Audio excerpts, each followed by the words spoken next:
So to hand stitch this, first you want to prepare your opening. So you want to take this raw edge and fold it in, and I'm going to pin that.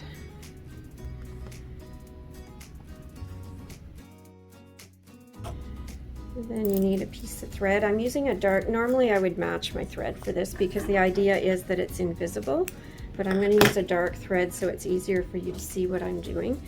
You want a hand needle that is comfortable for your hand. I usually prefer smaller ones. I'm using a little bit larger one today because, again, easier for you to see what I'm doing.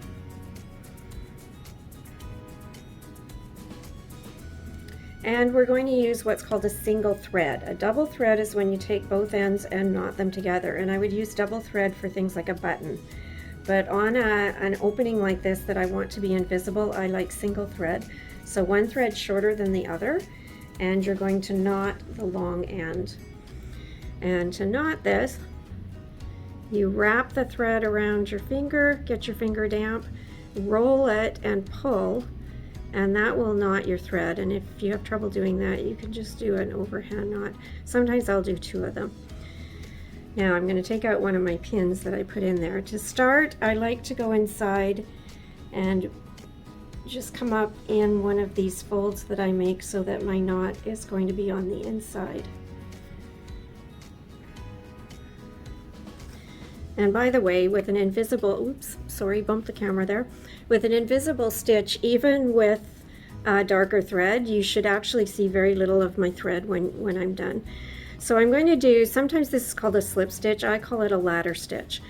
And so I'm going to start by, my thread is in the yellow side right now, so I'm going to take a stitch in the folded edge of the gray one.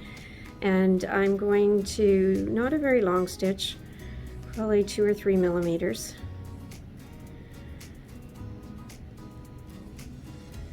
And it's parallel to the edge, so I'm actually pointing towards my hand, not going to poke myself, hopefully. And then you pull that up. Then the next stitch goes in the yellow side, and you're in the folded edge of the yellow side. Again, just a short stitch, but it starts where the other one stopped. So I'm starting at where that thread is, taking a stitch,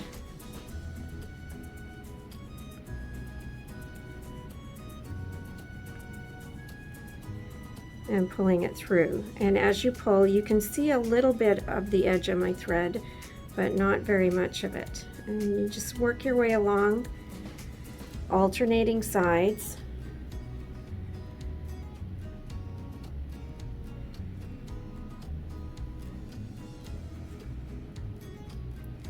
You don't want to pull it too tight because then it will, like if I pull this super tight, it would bunch this up in the opening. This is a heavier fabric, so it's not letting me pull it too tight really.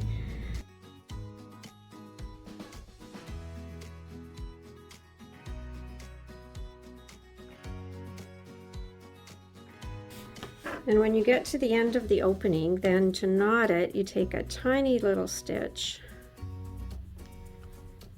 pull it till you have a small loop at the bottom, and go through that loop and pull it tight. And I usually do 2 of these, sometimes I'll do 3 if I'm doing a button.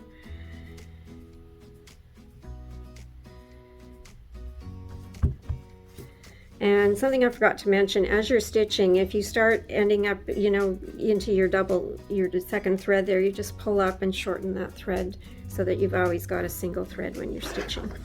So I've knotted this, and I'm going to cut this off. And there's your opening, and as I said, even with the darker thread you can barely see where the stitching is. Now normally after turning something like this I would tell you to go and press it. I did not press this one because the backing that I'm using here might have some cotton in it. I actually don't know for sure. I'd have to burn a piece of it to check. But it's possible that it's also got synthetic in it, and with synthetic you have to be careful about your iron temperature, and I find these knits don't press very well, so I am just adjusting it with my fingers pretty much rather than actually going to press it. Now I'm going to do some stitching to hold the middle together because otherwise it's quite kind of loose and baggy. So I'm going to just stitch in my seams across this. Now when I do that, I don't want it to end up all puckered and bunched on the back, so I'm going to use some safety pins to pin the layers together. So I've got it kind of laid flat. I'm going to take, and I'm going to put the safety pins far enough away from the lines so that I don't have to take them out when I'm stitching.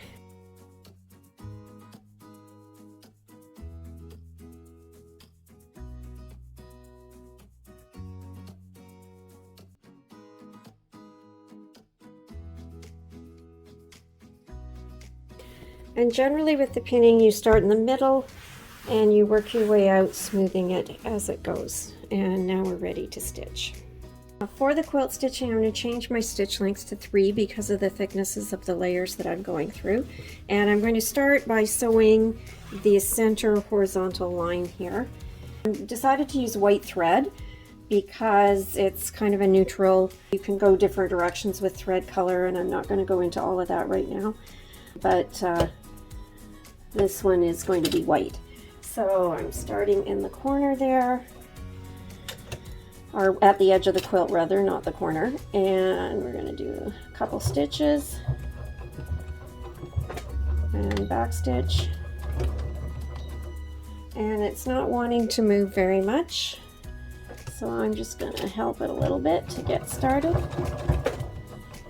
And again, it's having that problem I had earlier with the foot is not level because of the thickness of the fabric right here. So I'm just going to lift up on the foot and put a little piece of fabric behind there to level it out so we can get it started.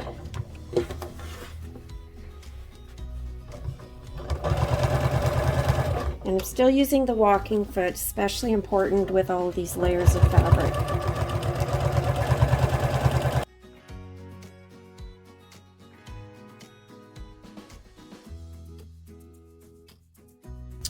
And then I'm going to do the vertical rows.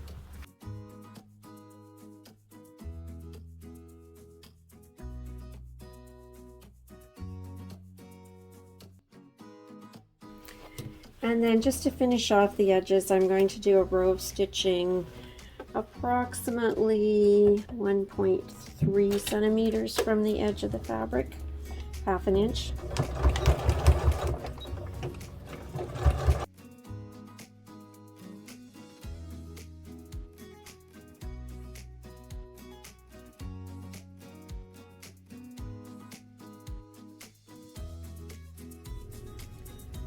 And the activity quilt is finished.